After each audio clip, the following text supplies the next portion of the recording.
Through the first 5 games of the series, to the surprise of many, the Milwaukee Brewers were led by their starting rotation while the offense struggled to get on base and produce runs.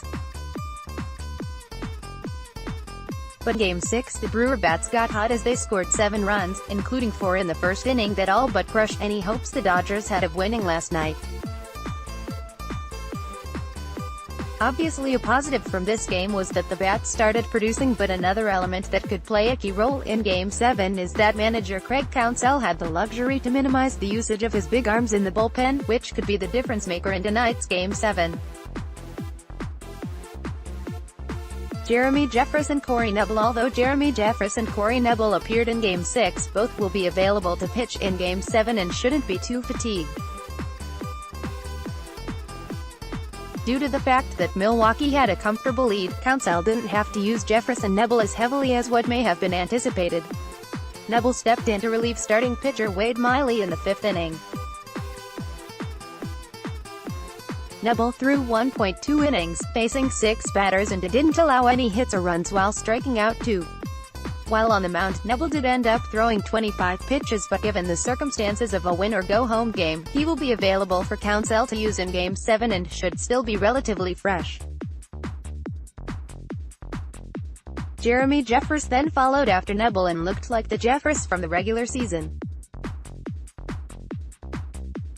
During this postseason he has struggled to get batters out and has allowed a number of runs. However, in Game 6, Jeffress' command was much improved and he was able to work through a clean inning of action and threw just 13 pitches.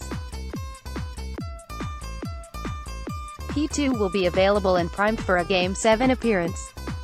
Josh Hader. Perhaps the biggest takeaway from Game 6 was the fact that the Milwaukee Brewers didn't have to use Josh Hader at all. Unlike Jeffress and Knebel, Hader doesn't function as well on back-to-back games, and having to perform in Game 6 could have drastically hindered him in Game 7. Like most of the season, Hader has been brilliant this NLCS against the Dodgers. He has made 3 appearances covering 4.2 innings and has given up 4 hits, no runs, no walks, and has struck out 8 batters. Hader last pitched on October 16, giving him 3 full days of rest in between appearances. When Hader has been able to get 3 full days off, he has been at his best this season.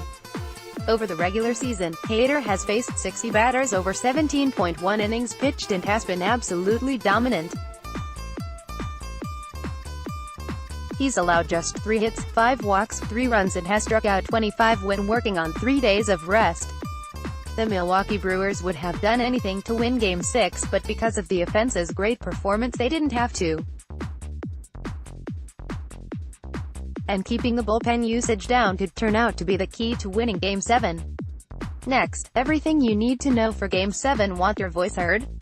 Join the Reviewing the Brew team.